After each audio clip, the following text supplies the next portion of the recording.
And welcome everyone to another edition of the Daily Space Weather. I am your host, smAsho,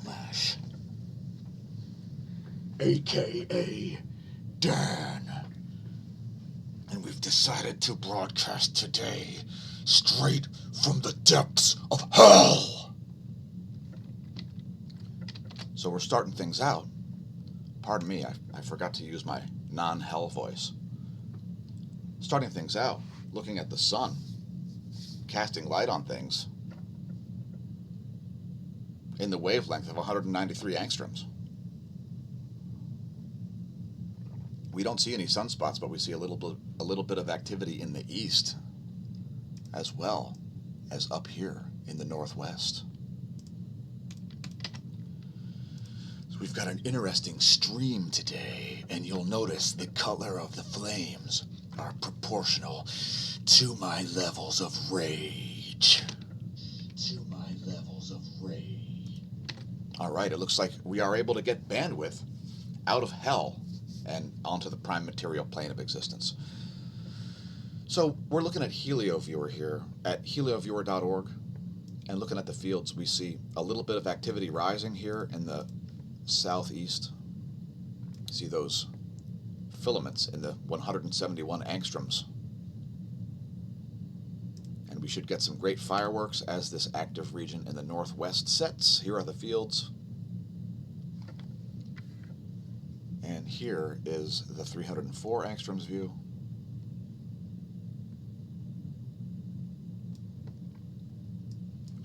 And here's the yellow to orange fade.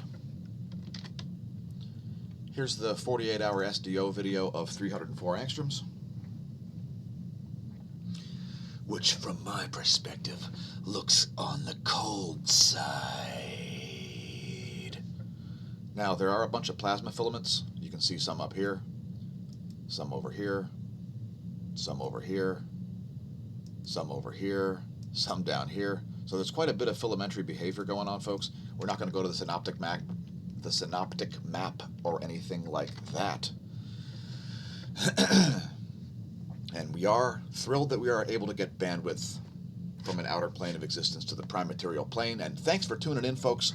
Here's the, by the way, the KP index is back at 1. And the 10.7 centimeter radio flux is back up to 70.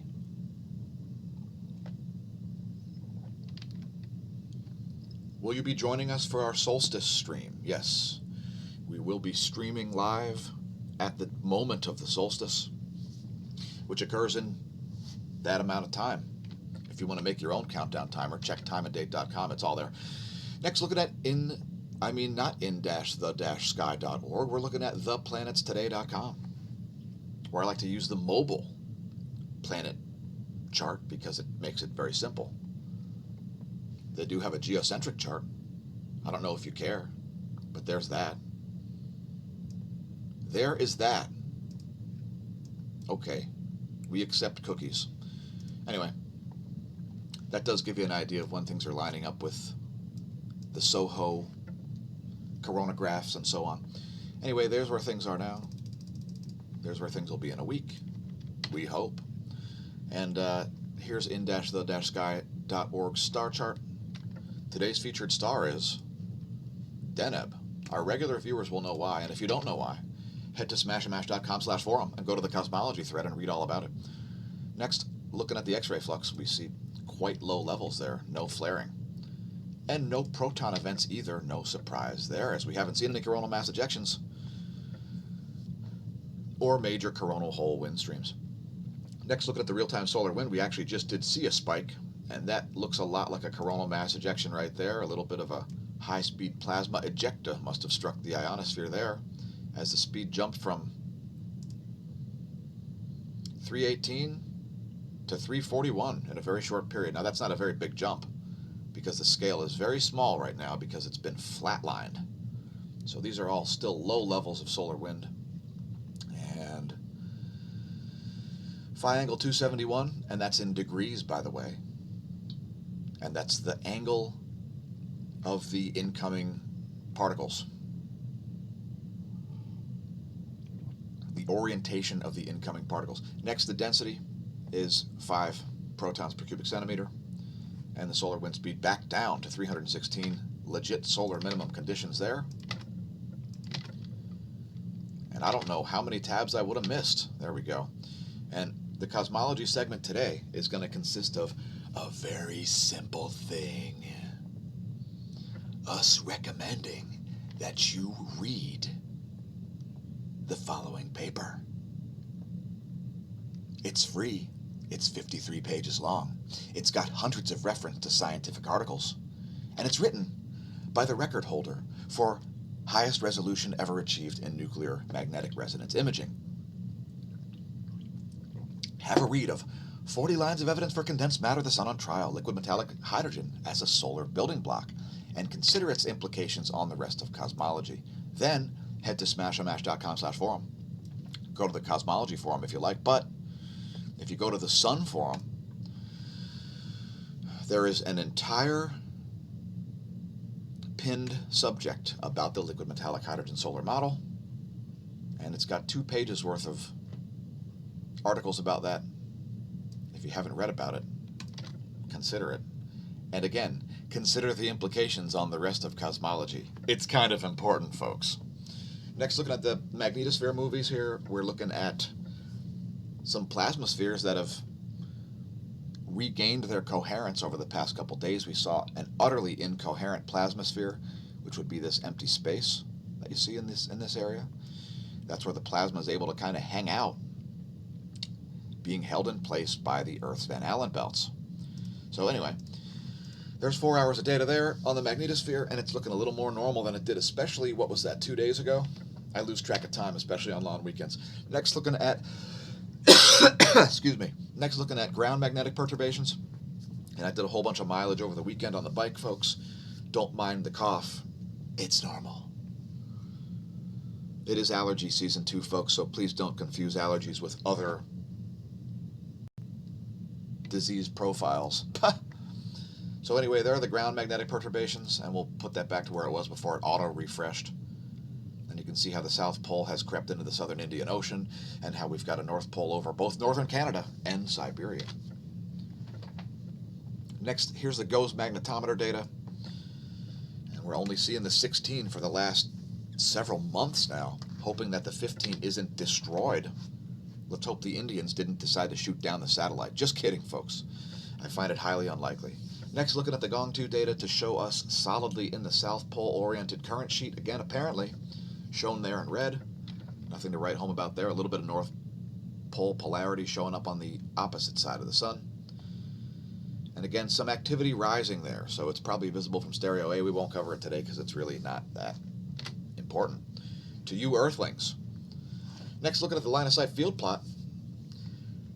And now the B field is shown in blue. So the top pane on the real-time solar wind, for instance, is a reference to that B field. The orientation is the BZ, and the total field strength is the BT. So anyway, there's the line of sight field plot. Nothing to write home about there either. And again, a little bit of activity looking like it's rising on the east. Can't yet see that at all, or any evidence of it on the Gong 2 data, which is a bunch of magnetometers on Earth and on stereo A and on stereo B. Electron flux is still shockingly low, and there you can see the latest few updates at solon.info. Incredibly low there. There is the GOES electron flux. That's the greater than or equal to 2 mega electron volt electron flux. So the Van Allen belts are still weak, but they are coherent again. And next, looking at the total electron content forecast. It looks like it's a pretty good day for GPS use once again, assuming the hardware isn't messed up for some reason. Next, we'll look at the ionosphere, which is quite anomalous once again. And it hasn't looked quite normal here for about 3 days in the ionosphere. And by the way, we have a stratospheric volcanic eruption also. We'll get to it in a minute. Will this be a year without a summer? Is it already a year without a spring where you are? Please leave a comment if it's ultra cold and snowy where you're at. Northern Hemisphere having seen 2 standard deviations above normal snowfall for the last 3 winters. Next, looking at earthquakes, and we see a few around the eastern Pacific Rim there.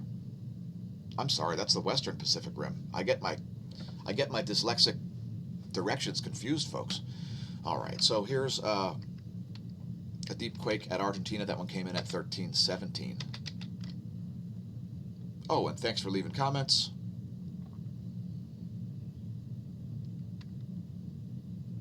Be stoic, cheers.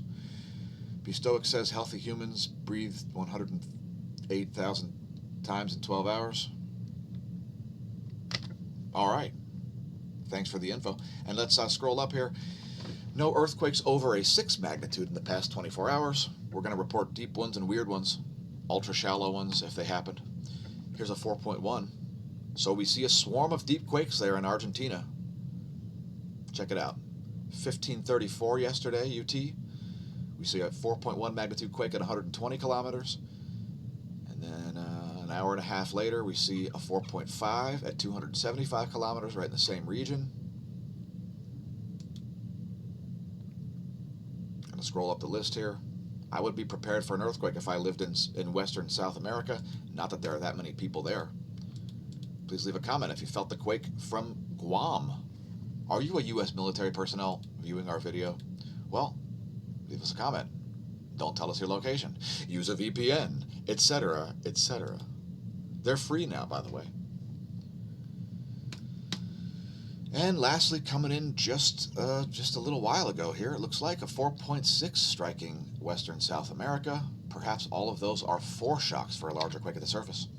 And let's do the volcano rundown, which includes more stratospheric aerosol insertion and volcanic ash insertion as flight level 40,000 reported there at Kluchevskoye on the Kamchatka Peninsula. So that is right upwind from places like California.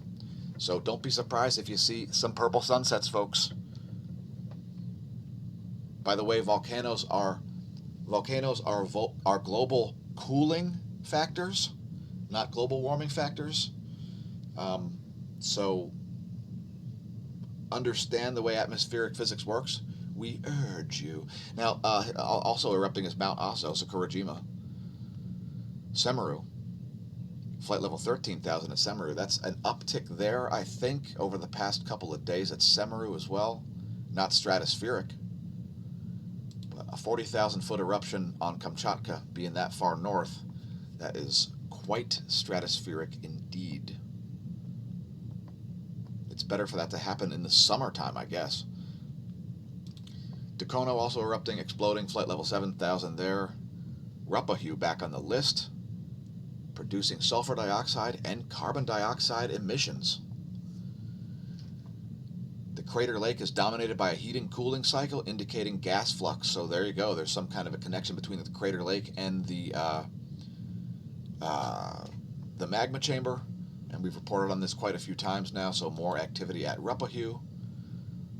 On the North Island of New Zealand, Popocatépetl also exploding, flight level 20,000. Sangay has dispersed its volcanic ash, according to the Volcanic Ash Advisory Center in Washington. And Sabancaya also exploding, flight level 25,000 down there in Peru. Please do not attempt to pole vault the caldera. Were you aware that being isolated is considered one of the most cruel forms of punishment for human beings?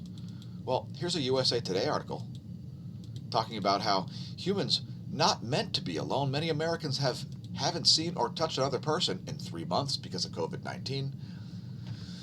Please unlock yourself unless you are in some kind of crazy risk category. And even if you are, try to go outside and do things so that you don't hate your life. Perhaps consider becoming a bubble boy if you have to go visit your grandparents. If you're very worried and they're very unhealthy or stuff like that. And shout out to Brad. Give me a ring. We need to do one of those Skype live concerts, and we have to get started with the Willie Nelson cover. We're going to do On the Road Again. It's going to be the first one. By the way, again, if you haven't checked out smAsho.com/forum, check it out. We've got all kinds of different subjects there, including insanity files. Can the coronavirus be spread through farts? Well, Eric Hegedus will tell you all about it. I don't know if you knew, but we're also on YouTube. In any case, take a moment to press like and subscribe. And please share the content on your social media if you enjoy it. Tell your friends, tell your foes, tell your science nerds, tell your science noobs that we're also on BitChute. We're on Gab. We're on Locals. It's smAsho.locals.com. Dave Rubin's new website. Shout out to Dave Rubin. Create your own community with your own rules at locals.com and join ours. We've got 926 tweets on Twitter, believe it or not. I actually do interact there a little bit now. So cheers. Also on Facebook. And we've got 2-minute notifications to read. Also on Minds. Thanks everybody for joining over there at Minds. If you don't have an account at minds.com yet, check it out. Minds.com/smAshomash. We need tokens to boost our posts. So hook us up. And get back to us, Butch Cassidy. We're looking about making some merch. And let's talk about locking yourself in.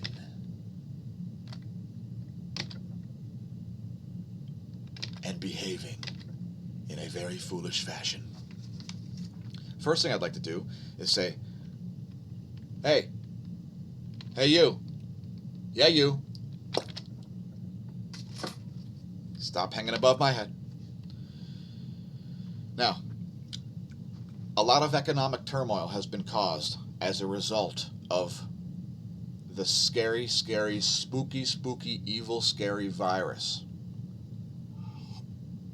Let me just explain one thing that you may not have known about. And by the way, thanks, Mary, for posting.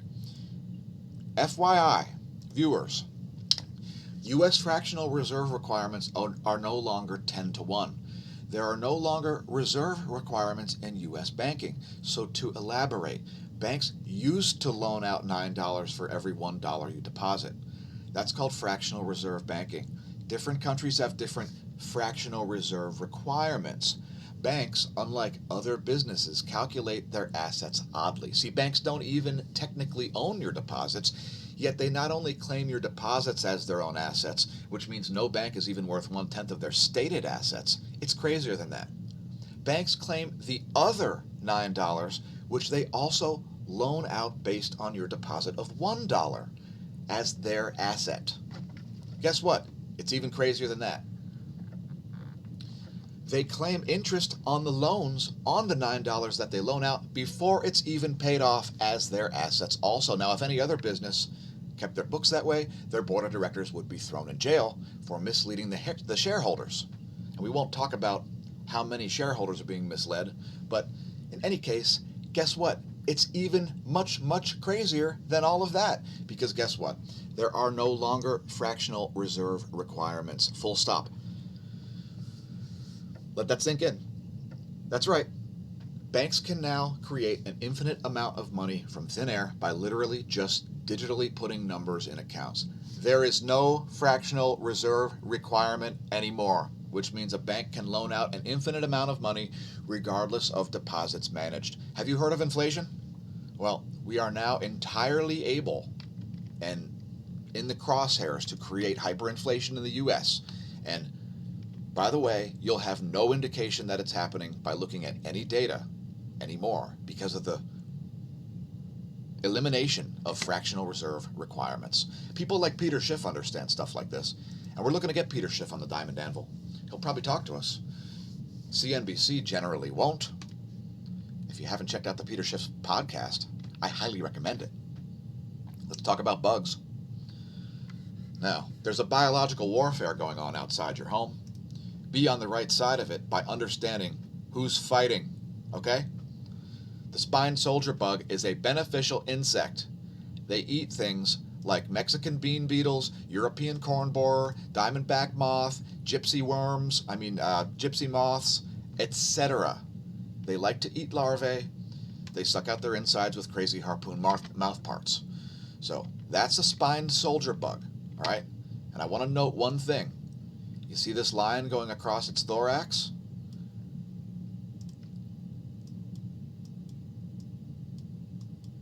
You see how it's not that? How it's a straight line going across the middle of its thorax? It's called a spined soldier bug. And it's eating a gypsy moth caterpillar right now. Many Americans may be familiar with the plight of eastern forests in the 1980s because of gypsy moths. The spine soldier bug is a beneficial bug. Now don't step on it or eat it. It'll poison you. and it smells bad. Don't smash them. Relocate them outside. They're a beneficial insect that kills pests. Let's talk about a bug that's made in China, okay? The brown marmorated stink bug, okay? The brown marmorated stink bug made in China. China. This bug was collected in Allentown, Pennsylvania in September 1998, okay? It was believed to have been accidentally introduced. These bugs really stink, but they stink a lot more than these bugs. Again, the spine soldier bug is a beneficial insect, and the brown marmorated stink bug is not good for crops, okay? Anyway, the brown marmorated stink bug is a vegetarian, and it's made in China. China. So learn how to pronounce China like Trump, as if you have sinusitis, and it's C-H-I-D-A. Tell your friends, say it aloud, China, where this bug's made, okay? It's a junky bug, unlike this bug, which is a good bug. It's native to the U.S. This one here, made in China, okay? You want some cheap plastic Chinese bugs? Well, they're made in China, all right? And these things do very bad things. They eat all kinds of different useful crops. And let's see, it's a pest to soybean and fruits, and they also cause necrosis on the surface of fruits and leaf stippling and seed loss, and they transmit pathogens. The Chinese stinking brown marmorated stinking bug, it stinks. It's in China. You know who else stinks? Chief Scott Vogel, who gets to go back to work today in Lehigh Township. Now, he's the chief of Lehigh Township Police, who shut down Becky's Drive-In on Friday night. Congratulations, Chief Scott Vogel. Have fun today while everybody gives you the stink eye, the evil eye, and the onion breath eye. Congratulations to Andrew Cuomo for being, I guess he's the chief mass murderer in the world now, because of his requirement that nursing homes take in COVID-positive sick people up in New York. Well done, Andrew Cuomo. Oh, pardon the sarcasm, folks, but sometimes things happen that make me angry. Check out the Freudian slip that came out of this unit's mouth. Look at this specimen.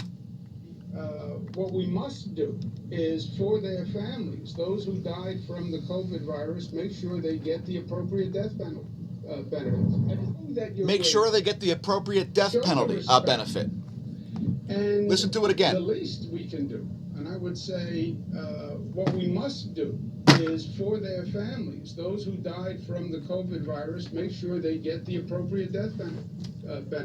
Get the appropriate death penalty. In New York, hospitalizations down, intubations down, and new COVID patients down. And the CNN anchor says it too. Also saying he wants to pay tribute to those state and local government workers who are on the front lines, transit workers, police, firefighters, public health workers who lost their lives to COVID-19 by guaranteeing that they are paid death benefits. By guaranteeing that they are paid death penalties.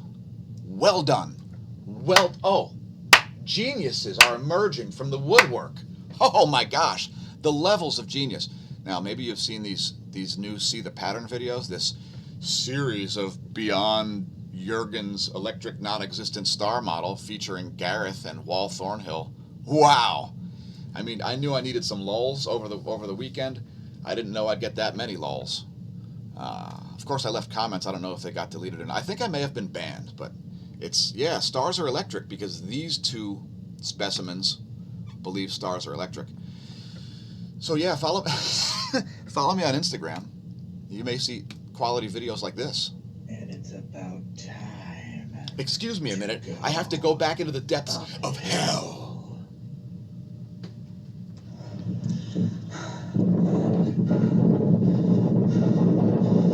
Okay, I apologize. There was an HR issue going on. Yeah, we had to banish somebody. Now, I got a great story about that ride that I was just showing you on Instagram, about the Lehigh Parkway. Now, for those of you who visited the Lehigh Valley, you may have checked out the Lehigh Parkway. It's a lovely park. There's great fly fishing spots. There's even fly fishing barbless hook-only areas. It's a delight. There's a fish hatchery you can walk to from the parkway. It's got a lovely bridle path on both sides. People horseback ride and ride bikes and so on there. So yesterday, I'm about to ride into the Lehigh Parkway on a paved trail when I see a giant sign. So the sign is about, I don't know, it's probably 8 feet high by 10 feet wide or something like that. It's huge. It says in giant red letters, it says something to the effect of, "Danger, COVID-19. Wear a mask before entering park. Please beware and maintain social distancing." And I had a skull and crossbones and like a photograph of a pile of bodies or something. And I was like, wow, I'm not turning in there because I'm not riding my bike like a complete COVIDiot with a mask on. And so I continue on. I go to a different entrance, and now I see some people running out of the park without wearing masks. So when I saw them, I said, "No humans! Oh my gosh!" And then I quick rode away. But then I rode through the park, and I saw, I think, 2 people wearing masks of about 50 people in the park. So congratulations, folks in Allentown, for not wearing masks like complete COVIDiots in the Lehigh Parkway. Speaking of COVIDiots, Big Tech is a complete COVIDiot, as organizations like Google, Facebook, and Twitter are certainly attempting to censor the correct information about the pandemic. What about Dr. Neil Ferguson? He's a museum-grade COVIDiot. I like him better behind bars. What do you think? Now, those dudes are not COVIDiots right there. Jaws. By the way, this is Jaws. This is Phelps. And this is Jim, when Jim used to be small and cute. No, he's still cute, but he's just not small anymore. Definitely not COVIDiots. They understand the laws of supply and demand, unlike some politicians. And there is another museum-grade COVIDiot. Great tweets. Now, here's a woman who is walking, "Sandy." And the guy asked, this was featured on a Paul Joseph Watson video. She was walking, "Sandy." And he said, "Why are you walking around with a ski mask?" And she said, "Because we were told we can't go out of the house without wearing a mask." And he said, "But that's supposed to cover your mouth. That's not what it is. That's not protecting you." And she goes, "I feel protected." So that's one of my favorites. Also, these 2 museum-grade COVIDiots on the left, former NCAA linebacker Dr. Rachel Levine, and he who appointed Dr. Rachel Levine as Physician General of Pennsylvania, Governor Tom Wolf, who were petitioning to get out of office. So please sign the petition. It's on our Facebook. It's all over the internet. I don't know what to tell you. Check out some of our thumbnails. Were you aware that all of these government and corporate policies are utterly ineffective, and they're not designed to protect you? They're to protect themselves from lawsuits. The COVIDiocy has prompted us to make an entire new playlist on the YouTube channel called Terms Defined, because I woke up in the middle of the night and I saw so many sharticles, and I laughed so hard for 2 hours that I nearly called off of work the next day because I was in pain from being bent over laughing at sharticles. So anyway, folks, keep calm. Don't shart. We've been telling you the whole time the world's not ending. So, don't believe when certain organizations like to try to outweigh the truth with lies. It doesn't work at all, and only COVIDiots would think it does. There's another non-COVIDiot. His name's David Moriello, a.k.a. Diamond. Have you seen the Diamond Anvil? Here was our Easter card, as we were hoping mankind would rise like a phoenix from Arizona. But that didn't really work out, did it? As lockdowns and stupid, idiotic policies that are utterly ineffective got extended instead of ended. So, congratulations on surviving Fisher-Price, My First Pandemic, because unless you're about 102 years old, you haven't seen a pandemic before, and chances are you didn't remember it even if you have seen one. Leave us a comment if you're over 100 years old. Leave us a comment if you're over 90 years old. And shout out to Granddad for surviving his first pandemic. Paul Orndorff is no COVIDiot. Doing a spiked pile driver is pretty idiotic, but Paul Orndorff, I don't think that guy's a COVIDiot. What do you think? Have you spiked pile driven COVID? Have you been diagnosed and had 0 symptoms? Please leave us a comment if you feel like giving up certain HIPAA rights and telling us about your health information. Check out our space weather thumbnails. I mean, we even had toilet paper on one of them. Here's sunlight destroying a COVID virus. By the way, it's SARS-CoV-2. is the virus. A lot of people are politicizing a disaster, and get that rusty blade away from me, Barney. Anyway, I've survived a global pandemic. How about you? Leave us a comment if you've survived a global pandemic. Let us know how spooky and scary it is where you are. By the way, your ancestors survived way worse things than this pandemic. So, congrats, I guess. And come ride with us in the Lehigh Valley, by the way. We'll be doing all kinds of group rides all summer because this stuff is out of gas. And shout out to Becky over at Velo Shop. We're going to try once again to organize a ride on Sunday from the shop. So, looking at the National Weather Service map here, going back to data. We're going back to data. It's looking foggy on the Great Lakes, especially Huron and Michigan. Lots of flooding. We hope everybody's doing okay and not having too much damage as the flooding just continues and continues in that same region. Next, looking at the pressure maps here on witty.com. We've got to get this thing advanced and get out of here because we are running late, big time. Thanks to Smash staff, it's entirely her fault. Just kidding, folks, just kidding. All right, there's where pressure cells will be, allegedly, according to the GFS forecast, at 12 noon tomorrow. Next, looking at nullschool.net's jet streams. This is flight level 25,000. And we see extreme meridional jet stream flow once again. Do you think we're going to have a year without a summer? Because look at the way the jet stream goes, folks. You see the way the jet stream goes right from Kamchatka to Washington? Yeah. Those volcanic aerosols cause additional cloud nucleation. Guess what? You're going to have rainy days in Seattle. Rainy, cold, dreary days. That's my advanced weather forecasting 010 for you. Check out the extreme meridional jet stream flow right here, making for extreme compression over the central U.S. Next, looking at water vapor maps for, not Oceania, for Africa and Europe.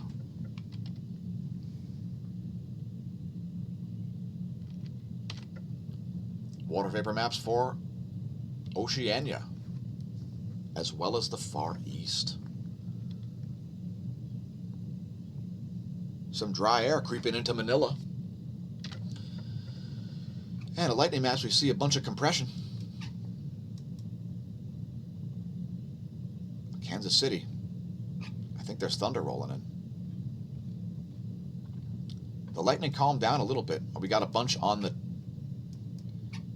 Texas-Mexico border here near Reynosa, Edinburgh, McAllen, etc. There is major thunder rolling in.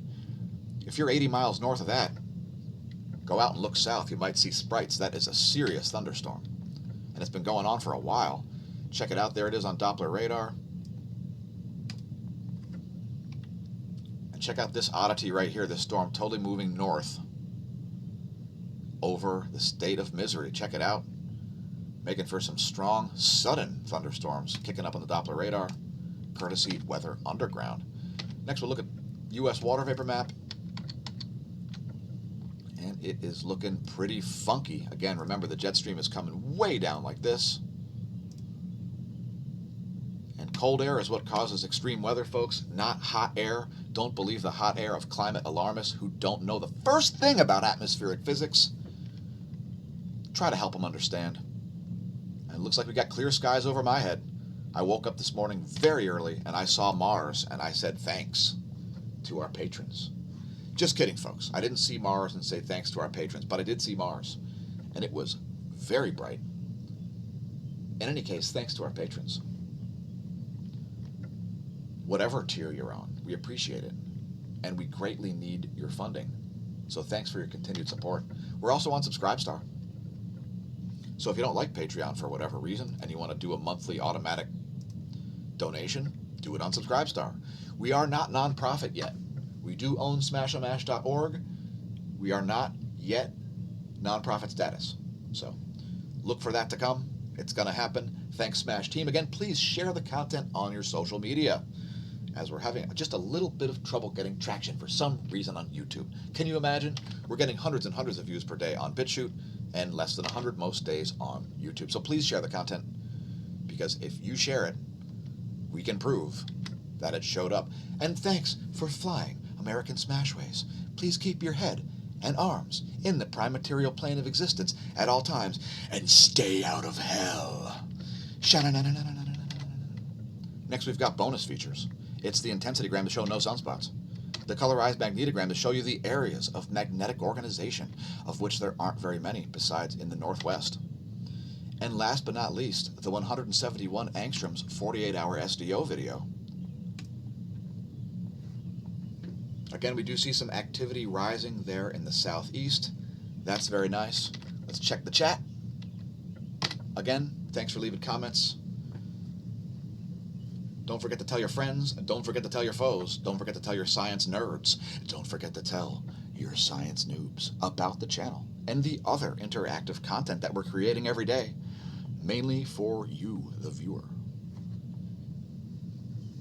Anyway, we're out. Remember, stare at the sun, don't drink, and if you do, don't drive. Cast light on evil. That'll destroy it. And, since it'll never be now again, may that solar wind be at your back, and may that Cove Idiocy be absent from the entire multiverse.